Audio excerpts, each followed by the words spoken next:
चलिए बढ़ते आगे, बड़ी खबर इस वक्त की लखनऊ से, जहां पर केजीएमयू धर्मांतरण केस में बड़ा खुलासा हुआ है। प्रतिबंधित संगठन पीएफआई के संपर्क में था रमीज। जी हां, आरोपी डॉक्टर रमीज यहां पर प्रतिबंधित संगठन पीएफआई के संपर्क में पाया गया है। एक के बाद एक बड़े खुलासे हो रहे हैं पूरे मामले में।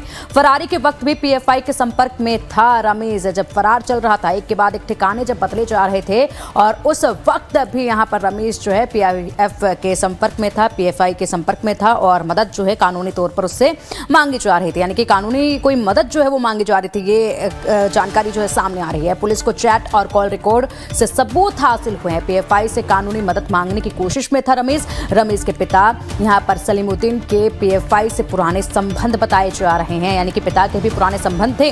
रमीज से मिलने पीएफआई सदस्य केजीएमयू भी आए थे, ये भी जानकारी सामने आ रही है। लेकिन सूत्रों के हवाले से इस्लामिक कट्टरपंथी जाकिर नाइक से भी रमीज काफी प्रभावित था, ये पहले ही जानकारी सामने आ चुकी थी।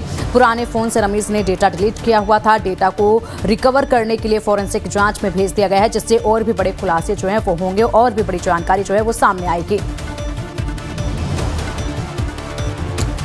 और चलिए आप अधिक जानकारी के लिए हमारे सहयोगी धीरज त्रिपाठी का रुख करेंगे। धीरज, एक के बाद एक बड़े खुलासे, हालांकि पहले से ही यह अनुमान था कि जैसे ही रमीज की गिरफ्तारी होगी उसके बाद बड़े खुलासे होंगे। अब देखिए, पीएफआई प्रतिबंधित संगठन पीएफआई के संपर्क में था। बताया यह भी जा रहा है कि रमीज के जो पिता हैं वो तो पहले से ही पीएफआई के संपर्क में थे, उसके बाद रमीज भी। अभी बहुत से खुलासे और होने, लेकिन बड़ा खुलासा ये इस वक्त का।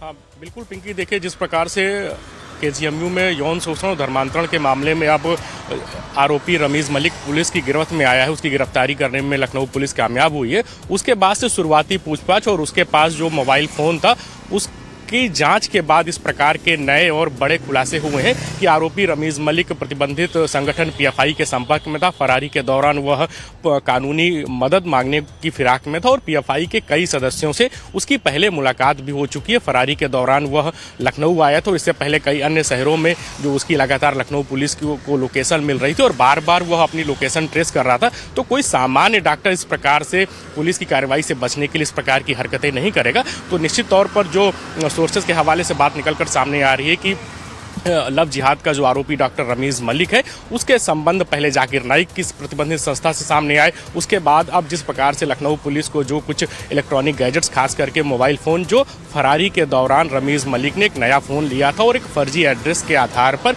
एक नई सिम उसने प्राप्त की थी, उन तमाम तथ्यों को लखनऊ पुलिस ने खंगाले हैं। उसके बाद इस प्रकार की जानकारी मिल रही है कि इसमें चौंकाने वाली बात यह है कि जो आरोपी रमीज मलिक के पिता सलीमुद्दीन है उसके काफ़ी पहले से पीएफआई संगठन से उसके तार जुड़े थे, उसके कनेक्शन थे और पीएफआई की तरफ से उसके पिता सलीमुद्दीन को ठीक है। बिल्कुल धीरज, इसी बीच एक और बड़ी खबर सामने आ रही है, उसका रुख करते हैं, उसके बाद लेंगे अपडेट आपसे। आप बने रहिएगा हमारे साथ। पीएफआई से कानूनी मदद मांगने की कोशिश में था यहाँ पर रमीज के पिता सलीमुद्दीन के पीएफआई से पुराने संबंध है, लेकिन अभी जब फरार था यहाँ पर रमीज जिस तरीके से, तो ऐसे में एक के बाद एक ठिकाने वो बदल रहा था। इसी बीच वो पीएफआई से मदद भी मांग रहा था, इसकी कोशिश में वो नजर आ रहा था। रमीज से मिलने पीएफआई सदस्य केजीएमयू भी आए थे, ये जानकारी भी मिल रही है। इस्लामिक कट्टरपंथी जाकिर नाइक से तो ये पहले से ही प्रभावित था, लेकिन अब यहाँ पर जो है पीएफआई का एंगल भी सामने आ गया है। पुराने फोन से रमीज ने पूरा डेटा डिलीट कर दिया, वो डेटा अब रिकवर करने के लिए फोरेंसिक जांच में भेजा गया है,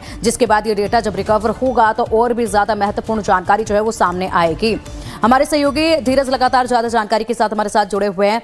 धीरज, पुराने फोन का डेटा जो है वो डिलीट कर दिया गया था, उसको रिकवर किया जा रहा है, उससे और बड़ी जानकारियां सामने आएंगी। और बताया ये भी जा रहा है कि यहां पर जिस तरीके से पीएफआई से संबंध थे रमीज के, केजीएमयू में भी पीएफआई का सदस्य आया था इससे मिलने के लिए, ये भी जानकारी आ रही है सामने। पिंकी बिल्कुल, देखिए लखनऊ पुलिस की शुरुआती जांच पड़ताल में कई चौंकाने वाले खुलासे हुए हैं और उसने जिस प्रकार से फरारी के दौरान अलग अलग ठिकाने बदले, तो निश्चित तौर पर पीएफआई की तरफ से उसे लगातार मदद की जा रही थी। और जब वह केजीएमयू में एमडी की अपनी पढ़ाई कर रहा था, उस दौरान भी पीएफआई के कई पदाधिकारी केजीएमयू परिसर के अंदर आए थे। उसका जो हॉस्टल है या जो उसकी क्लासेज है, कई अन्य डॉक्टर्स की मदद भी इसमें सामने आई है। लखनऊ पुलिस की शुरुआती जाँच पड़ताल में जो कुछ खुलासे हुए हैं, खास करके 2 महिला डॉक्टर और एक अन्य डॉक्टर की भी इस पूरे केस में संलिप्तता आई है और वो डॉक्टर लगातार रडार पर है। सर्विलांस के आधार पर लखनऊ पुलिस उनकी चुपचाप मॉनिटरिंग कर रही है, जिससे आए अन्य किसी प्रकार के कोई महत्वपूर्ण साक्ष्य। इसमें चौंकाने वाली बात यह है कि पीएफआई की तरफ से इसे कानूनी मदद देने की कोशिश की जा रही थी। यह आरोपी रमीज़ मलिक जब दूसरे शहरों में अपने ठिकाने बार बार बदल रहा था, तो उस दौरान पीएफआई की तरफ से लगातार ये बात उसे बताई जा रही थी कि तुम लखनऊ पहुंचो और लखनऊ पहुंचकर वहां पर तुम्हें सरेंडर करना है। और उसी दौरान वह अपने जब मुमताज़ अपार्टमेंट के फ्लैट पहुंचता है और वहां से फिर लखनऊ पुलिस को जो उन्हें मुखबिर की सूचना मिलती है और उसकी गिरफ्तारी होती है। रमीज़ के जो पिता सलीमुद्दीन है, वह भी अलग अलग धर्म की हिंदू महिलाओं के साथ उसने धर्म परिवर्तन करके उनका निकाह किया था और इन्हीं कारणों की वजह से पीएफआई की तरफ से उसके पिता सलीमुद्दीन को 2 बार सम्मानित भी किया जा चुका था। और लगातार पीएफआई के संपर्क में सलीमुद्दीन और उसका बेटा रमीज़ मलिक था। और जिस प्रकार से लखनऊ पुलिस को उनकी व्हाट्सएप चैट कॉल डिटेल्स मिली है, तो उससे पीएफआई के तमाम सदस्यों से, तमाम पदाधिकारियों की लगातार बात हो रही थी और केजीएमयू के अंदर वह बड़े स्तर पर बिल्कुल धीरज, और इसी के साथ लगातार जो बड़े अपडेट हैं उन पर भी नजर डालते हैं। उसके बाद जानकारी आपसे भी अधिक लेंगे। यहाँ पर जानकारी ये भी सामने आई है लगातार कि इस्लामिक कट्टरपंथी जाकिर नाइक से काफी ज्यादा प्रभावित था रमीज़। ऐसे में बहुत से ऐसे लोग थे जिनसे रमीज़ पहले से ही प्रभावित था और उन्हीं के नक्शे कदम पर ये आगे बढ़ रहा था, इस पूरे नेटवर्क को आगे बढ़ाया जा रहा था। यानी कि देखिए, यहाँ पर पूरी तरीके से पहले से बिसात जो है वो बिछाई गई थी और उसी के तहत ये आगे बढ़ रहा था। बहुत से लोग थे जिनसे ये प्रभावित था। जाकिर नाइक का नाम उसमें सबसे ऊपर सामने आता है, उसके बाद और भी कनेक्शन सामने आते हैं और अब अधिक कनेक्शन और निकलकर सामने आएंगे, कुछ और नाम सामने आएंगे और कहां तक ये पूरा नेटवर्क फैला हुआ है इसकी जानकारी भी सामने आएगी। रमीज़ क्या कहते हैं कि एक बड़ा नेटवर्क जो है वो रमीज़ से जुड़ा हुआ मिल सकता है? माफ कीजिएगा धीरज, क्या कहते हैं? हाँ पिंकी, बिल्कुल देखिए, लखनऊ पुलिस की तरफ से जो अभी तक की जांच पड़ताल है उसकी एक गोपनीय रिपोर्ट जो खुफिया जांच एजेंसियां हैं उनके पास भेजने की प्रक्रिया शुरू की जा चुकी है कि अब तक पुलिस को लखनऊ पुलिस की जांच में क्या कुछ बड़े खुलासे हुए हैं उसकी जानकारी कहा जा रहा है कि एटीएस को भी लखनऊ पुलिस की तरफ से बंद लिफाफे में भेजे जाने की जो प्रक्रिया है वो दी जा रही, क्योंकि चौंकाने वाला मामला देश की सबसे प्रतिष्ठित मेडिकल संस्थान में इस प्रकार की जो घटना सामने आई है कि वहाँ पर कई जो रेजिडेंट डॉक्टर हैं, खास करके हिंदू युवतियाँ हैं, उन्हें लगातार फंसाने की कोशिश की जा रही थी। और पीएफआई के कई सदस्यों से रमीज़ की मुलाकात हुई तो उसके पिता को जो सम्मानित करने की बात है वो है, या इसके अलावा जो इस्लामिक कट्टरपंथी डॉक्टर जाकिर नाइक की जो प्रतिबंधित संस्था इस्लामिक रिसर्च फाउंडेशन है उससे भी रमीज़ के तार जुड़े हुए हैं। इसके कुछ समय पहले जब रमीज़ के माता पिता की उसके अपार्टमेंट से गिरफ्तारी हुई थी, उस दौरान जो कुछ इलेक्ट्रॉनिक गैजेट्स लखनऊ पुलिस को बरामद हुए थे उसमें इस बात की तस्दीक कर रहे थे कि जाकिर नाइक के जो तमाम वीडियोज़ हैं उसे सोशल मीडिया के माध्यम से रमीज़ मलिक सुनता था और उनकी बातों से लगातार प्रभावित था। बलरामपुर का जो लव जिहाद और धर्मांतरण का एक मास्टरमाइंड जलालुद्दीन उर्फ छांगुर था, उसके भी संपर्क में था और उससे प्रभावित था।